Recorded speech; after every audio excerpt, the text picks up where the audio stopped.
Now let's run through our updated 7 and 10 day forecasts. What's this weekend going to look like? Moving through Saturday, you can see some more cold air is diving out east. And again, we have that precipitation moving into the Pacific Northwest. We might get a little bit of precipitation moving into the Southwest here as well. Now we transition into Sunday and we have that moisture that's been moving into the Pacific Northwest, beginning to collapse a little bit further to the south, maybe into Northern California, trying to get some of that snow and rain out towards Idaho and Montana. Again, still cold air collapsing out east, but we start to get a ridge building up over the plains, and this is going to try to push some warmer air out east as well.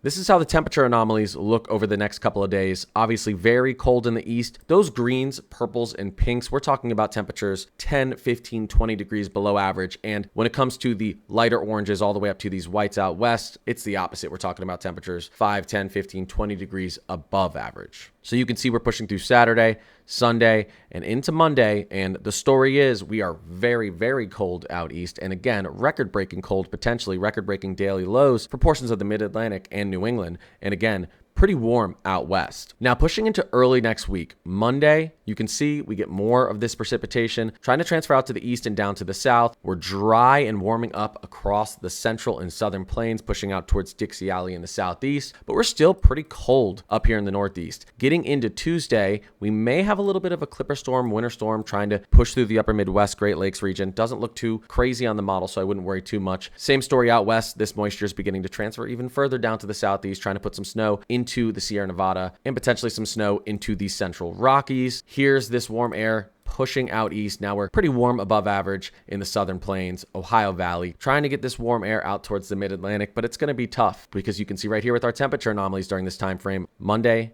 Tuesday, Wednesday, that cold air is really trying to hang on out here through portions of New England and the Mid-Atlantic. But again, look what's happening down here in the south. And yes, we have warm anomalies up here, but during winter, during February, when you're 10 to 20 degrees above average up here, you're typically still just in your 30s, maybe low 40s. So not bone chilling cold, but it's still going to be cool up to the north. You could actually have some 60s, 70s, maybe even high 70s for portions of the south with these type of warm anomalies during this time frame here though. And you could see that when I show the actual temperatures. This is going to be pretty nice weather here. Highs in the low 70s, high 60s, sunny. So try and get out and enjoy this weather if you can during the middle of next week.